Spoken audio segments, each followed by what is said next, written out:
why do you think that MBA is necessary? Bhageshri ma'am, going with you. Well, MBA is always necessary for a good career. So a person who is just a graduate, gone are those days, na, ki when those 50 years back, there was nothing like the post graduation was so rare. But nowadays, post graduation is a necessity. And when we talk about MBA, this is the minimum basic nowadays to get into the corporate world in a very good position and getting a start of the career.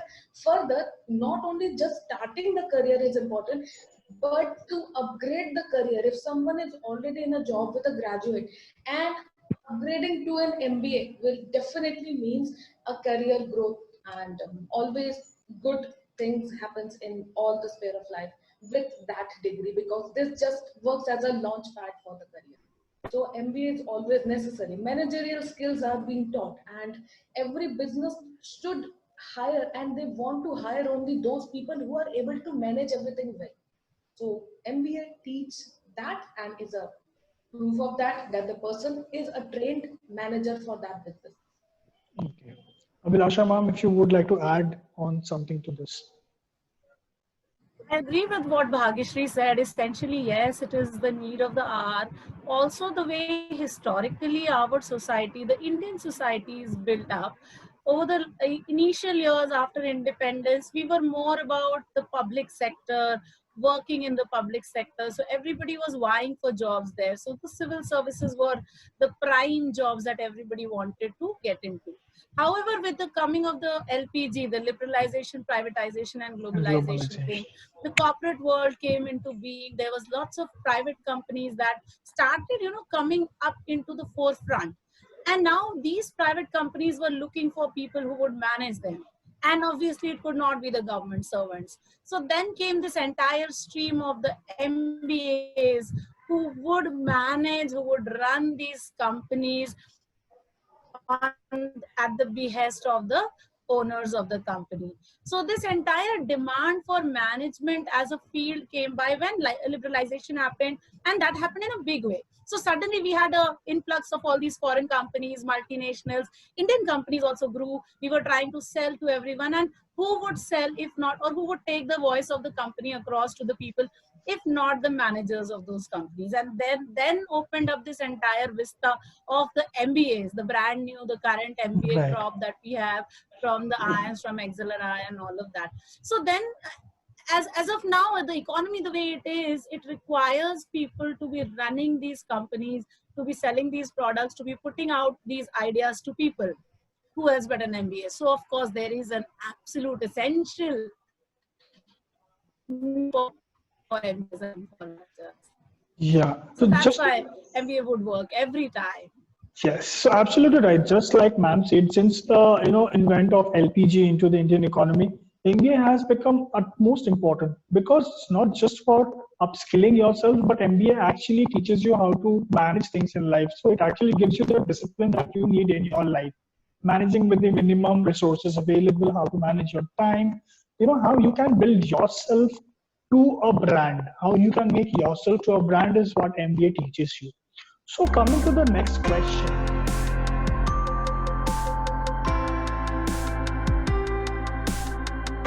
That, of course, is absolutely life and death. It is the breath of life for the MBA. Anyone who's planning to get into a B school, what is the first name that comes into your mind? I'm Cat, Ahmedabad. of course. I'm Okay. all the IIMs, Ma'am. that is the beacon of these schools. No, you just want to get into the IIMs. And how do you get into the IIMs if you don't write CAT? Because that is the entrance process. So of course then CAT becomes the most important exam for anyone who's planning to get into a B school, at least in India. So definitely the exam that becomes very important, the most relevant exam for anyone writing, preparing for a career in business. Okay. And Bhageshri ma'am, why did you write CAT? What was the importance for you to write CAT? See, CAT exam, as I said, it is going to be an upgrader to any skill that we possess. If I talk about myself back in 2014 when I wrote CAT, at that time I was doing company secretary. So in my mind, my aims were different, and the students might have a different aims and different aspiration, different route of career. So my aim was with the company secretaryship, because company secretary is a legal field. So Right. with the legal field, if I add a managerial degree to it, that too in finance, that I actually did. So for that, I wrote CAT. Although since I was doing that CS, so I didn't go for a good college. In that case, I just did my MBA from distance from Symbiosis, SCDL. But yeah, that was my choice because I was focusing on CS. Well, for the other aspirants, CAT exam again becomes necessary because not only it's for the IIM but also for all other colleges. CAT exam can be one for all. So there are so many exams. There are other management entrance exams. Two people give them. Students prepare for it. In fact, we always teach them those. But the reality is that one CAT exam, one best score in CAT can open the gates of all the colleges in India, whether it is the top IIM, FMS, top B schools, or even the lower school, or even, I mean, we even won't be discussing much about them, but that simple key, a CAT score means the gateway to all the B schools in India. So that's pretty logical. So apart from So everyone should getting, prepare for CAT. yeah, apart from getting into the MBA schools, many there are actually many genres of aspirants who sit for this CAT exams. So what happens is there might be some aspirants who are sitting in order to check the CAT exam paper quality so that they can reappear next time. Some are sitting in order to check their own capabilities. Some are sitting in order to get a hike in their job, maybe in their work profile, because there are several job sectors in which CAT percentiles actually give you a job, payment hike, etc. So, like ma'am said, it's a one-stop solution to enter any B school in India. If you have a good percentile, you can actually appear for interviews in any of the top B schools. Okay. So,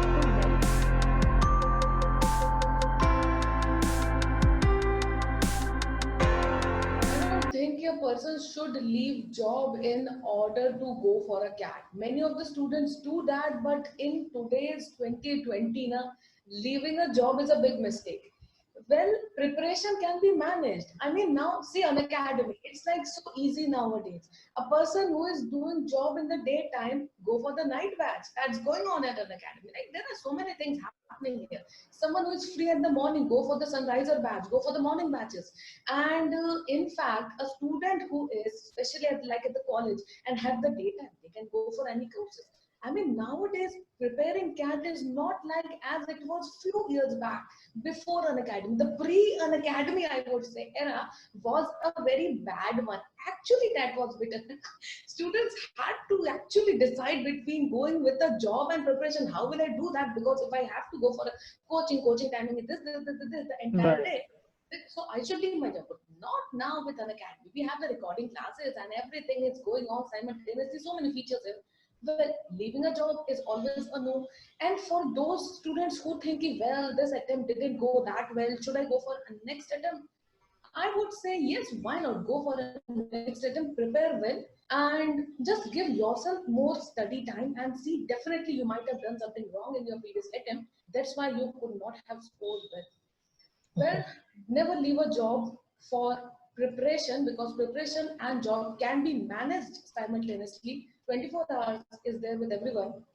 People have to do it as per their own self only. I mean, we can't do anything. Everyone has to see their own.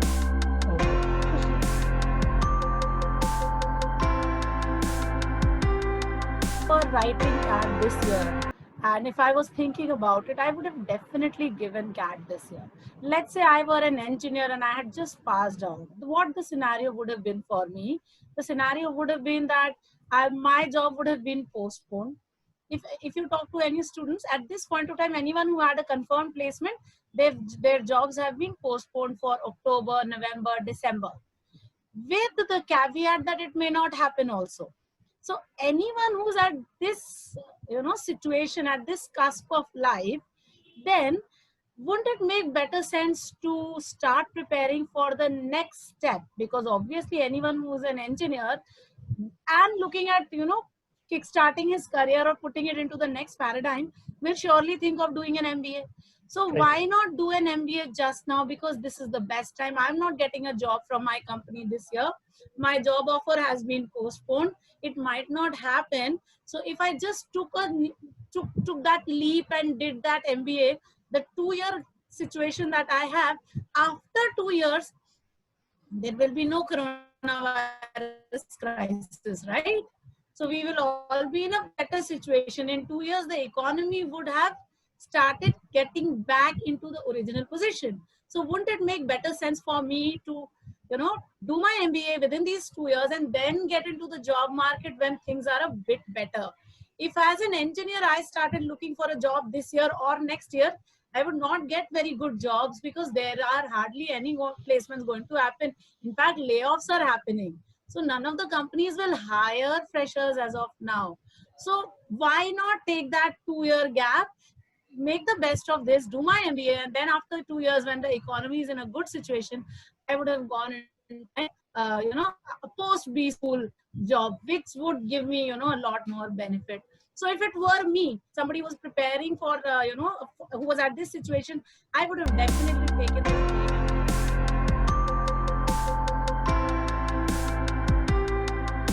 Directly that might have gone wrong. First might be the level of seriousness, might be there was a difference. The one person who was just having hardly those 2 months was like putting everything at stake. Oh, only 2 months are there now. Everything of my is at stake. Now I have to do it anyhow. So that was like seriousness and dedication might be there with the first person, and the person who thought, "Arey, I have a lot of time with me for now," was casual in the preparation. This thing happens. I mean, one of my student, okay, this year, he joined an academy at the month of September. He secured, okay, since it was September, so some few of the topics he was actually saying was actually left a little bit. So he was like securing 92 percentile and got converted 4 IIM calls, and he's going to IIM Amritsar. Just because it was 92, else he would have definitely gone for a 99 and a higher MBA. What I actually mean to say is seriousness and dedication is the first thing. The second thing, which is most important, might be a student is reading very seriously. Students even ask me, I read for 12 hours. I'm like, OMG, I'm nowhere going to read for 12 hours. Why are you reading for 12 hours? I don't know. Well, that might be the person might be reading wrong. So the second thing might be reading wrong and going for those things that is not a part of the syllabus. Example in the VRC. Why are you reading too much grammar and too much vocabulary when that is not there? In CAT, there are no grammar questions directly. Why are you focusing too much on those grammar books and wasting your time?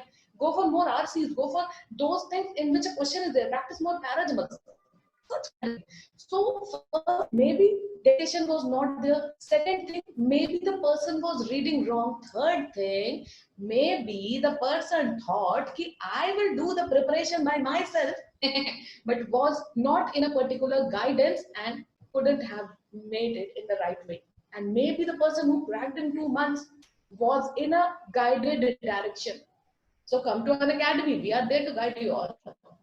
Absolutely. That's my view. But so agreeing to that, I mean, proper guidance and seriousness are two of the base requirements that you need to qualify any exam. So Abhilasha ma'am, while you were preparing for your CAT exam, so, like, if you would share some of your experience so that our aspirants would know the level of seriousness that is actually needed. What can I say? I have failed at my CAT attempts so many times. Every time I've written CAT, I have not done well in my QARC. And I actually attribute it to my teachers. I'll be very honest, because I am generally a very bright student. I can read very fast. I'm good at maths also. I had maths till class 12th and I was fairly good at it. I will not say I was brilliant. I didn't get a 99, but I was fairly good. I got 80, 85 odd marks in the UP board, which was pretty decent at that point of time. But when it came to CAT, I have never been able to crack my CAT VARC, except 1 year when I got a 98 percentile. And that year, luckily, I had a teacher who was very good. So he taught me certain portions of the quantitative section, which I was able to crack. And those 5 questions only I did. So I got a very good percentile that year. However, because I didn't really have any serious I don't know, because when I was writing cat very, very seriously, and I also didn't have much time to prepare, honestly, because I didn't want to go to a coaching because I was already teaching also. So that kind of led, to this failed career. I won't say failed career, but I'll say that yes, that is why I was not able to crack my cat any of the times. I did very well in all my cat sections in the VRC. I got 99.99 every time I've written cat. But every time I wrote cat, I did not get any good score in my QA section. So that was where my, my guidance sort of kind of lagged, and I failed there. So that's where your teachers come in. If you have a good teacher, even the toughest subject then kind of becomes easy. If you don't Right. have like the right kind of mentors, then that's where you falter, because cat maths or cat LRDI, or for that matter cat VRC also, is not your run of the mill maths that you do in class 12.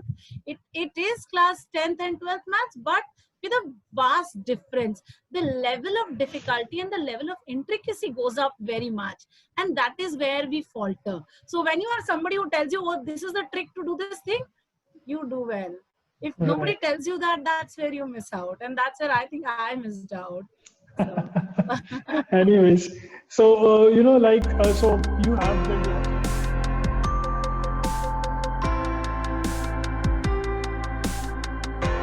Gauri, do you want to take this question?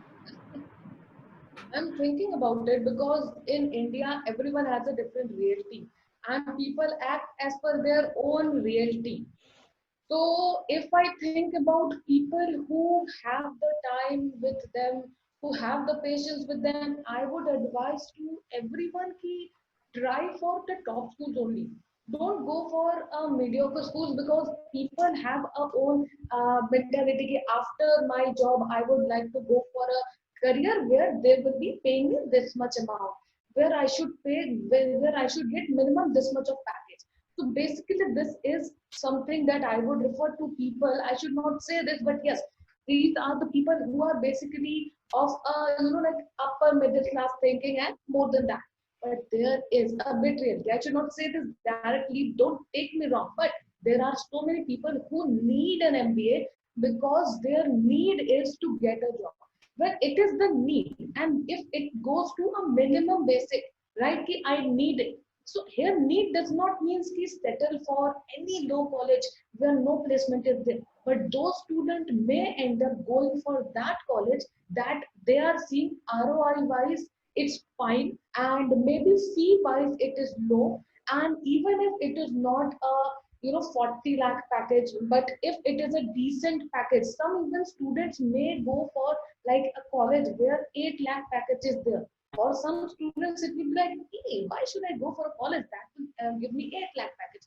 But some student will be like, wow, 8 lakh. So since things depend and differ on the basis of reality, some students on the basis of since they need it may go for other.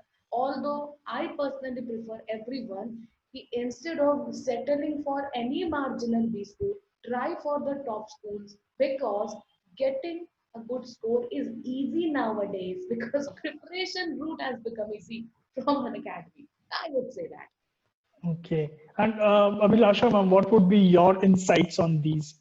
So if you had been in this, Honestly, so please continue. yeah, if I were in this situation, again, there are so many things that factor into whether you will take another attempt or not. However, the most important thing that you have to remember here is that the quality of your quality of life thereafter. And when I say the quality of your life, I mean everything that your life encompasses, whether it is your job, whether it is your family, whether it is the kind of car you will buy or the kind of house you will buy, the kind of insurance you will have for yourself, the kind of money you will keep in your retirement fund. So all of that, keep all that in mind. And then when you look at a B school choice, if I'm getting a tier 4B school vis-a-vis, do I need to take one more year of gap and prepare again? Because this year there wasn't just enough time. Maybe some of us will be at this point of time not having enough time. I'd always suggest go for one more attempt, write CAT again with all seriousness, so that you are able to be fair to yourself. Give yourself that chance so that at the end of that 2 years of your B school, you are able to say to yourself, yes, I did the right thing. And forever, because this degree is going to be your last degree. So forever, this will be with you. When you stand up and say, oh, I'm from IIM XYZ, or I am from XYZ school of XYZ, then you have to remember that. That will be with you forever. So that B school will matter. Trust me, it matters. So if everything allows you, do go to a B school that is a good one. Also, I'll put one more thing here that I always want to say. A lot of us don't belong to very rich families. We come from middle class, lower middle class families. A lot of us come from rural backgrounds, agricultural backgrounds, and we get lost in the dream of going into MBA. 100 people are going and doing MBA. So everybody thinks, oh, let me also do an MBA. Yeah. And you go to a not so good B school, you spend a lot of money there. You spend like 8 to 12 lakhs in the fees. You spend another 5 lakhs on your living expenses for 2 years. And then you end up getting a salary of 4 to 5 to 6 lakhs. That is unfair. What do we do? I have seen children do this. They ask their parents to sell off land. Then parents sell off land and give that money to the child, and the child goes and does an MBA from a school which is not very good. Then he's not even able to recoup his MBA costs. So when you look at that, you must remember that your B school should be such that whatever you have made your father sell, you're able to buy it back for him within that 1 year. Right. So I always suggest go to a B school that's a good one, so that you don't have to make your parents sell their land or any such thing. Absolutely. So Return on that has to be kept in mind. Return on investment is very important. That is very important because sorry if I got a little heavy, but no, that's completely fine. No, this is a practical fact, like literally parents trust on their children and they literally do that. Whatever you say, that's a reality of life. So an aspirant or a student who is actually going for an MBA degree should be very practical enough to think whether my investment will give me that much return or not. So that is a very important factor to take care of. So one last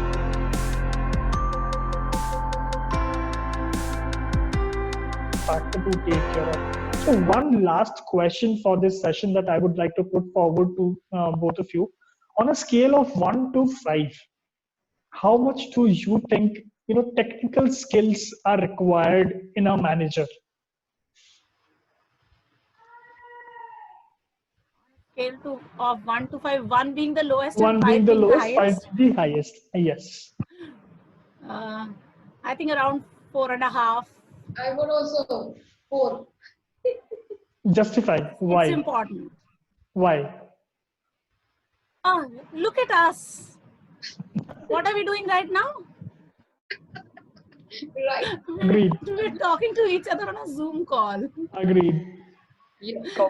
Isn't this technology? So all managers today require technology. If during this coronavirus somebody had not already thought of Zoom and sold it to all of us, we would not have been able to function.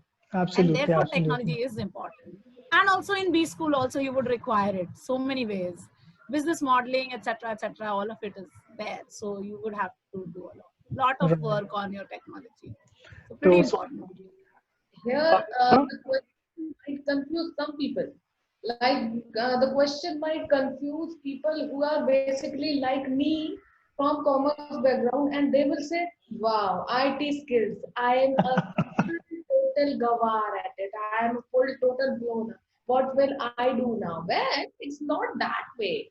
IT skills, when we talk about it, talks about the minimum basic skills that will help you to run the internet, at least run the internet. You will be able to work in an office atmosphere and everything. When people like me, especially commerce, they will think, how will I get that?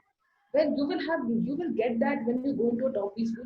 Many of the top school teach you that. Second thing, when you work from a B school and when you do your internship and everything, even though there might be some skills that you are not knowing, but from the right of the day one, when you will be asked to do this, then you will learn it. Well, sometimes Absolutely.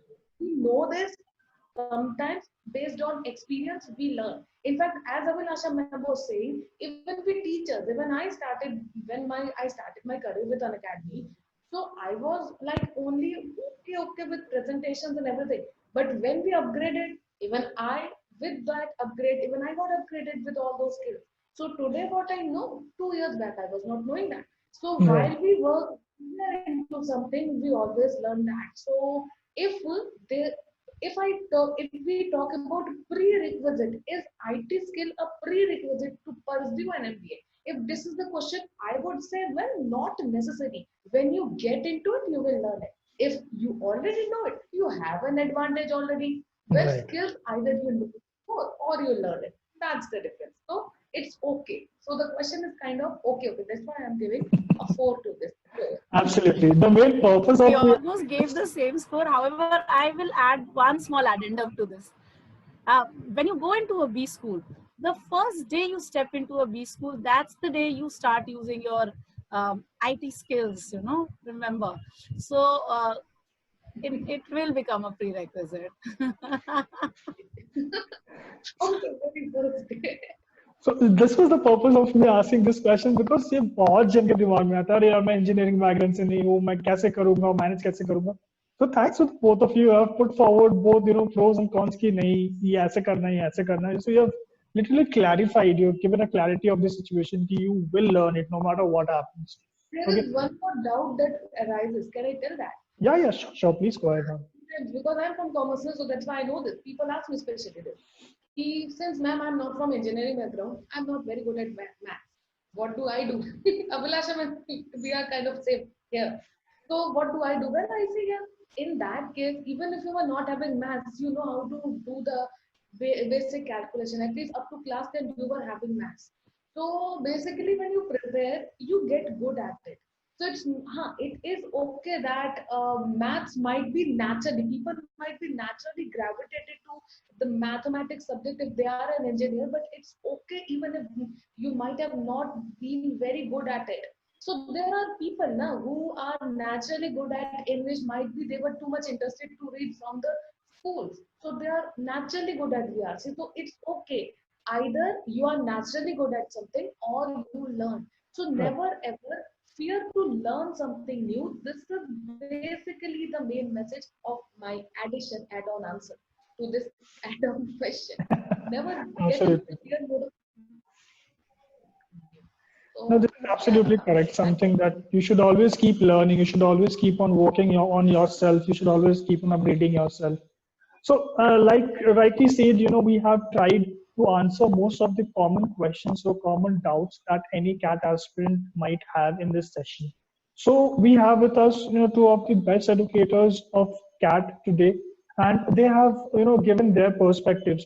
So, if you have any other questions apart from the ones that we have answered today, please do reach out to us. Leave your questions in the comment box below and we will come back with another session with another discussion wherein those questions will be specifically attended to. So any sort of questions, if you're stuck anywhere in your CAT preparation, our educators are there at your rescue at any point of time. They'll help you out, they'll guide you through the right path, and they will definitely make sure that you get into your dream B school. So that is it for today. I would like to thank my educators very much who have made time out of their precious schedule to come over here and to solve the doubts of our learners and specifically the learners who have kept their patience and have heard the entire session. Thank you so much. So we will be back with some more sessions like this, wherein you will be asking us questions and we'll be answering them from our, pros and cons we'll be putting forward so that you can have a clarity. So do not forget to like this video, share this video with your friends, with your relatives who are writing CAT, who are future MBNs and have questions like this, doubts like this. And definitely do subscribe to Unacademy Catalyst so that you can stay ahead of the other CAT aspirants in your preparation. Thank you so much, everyone, and we will be back with such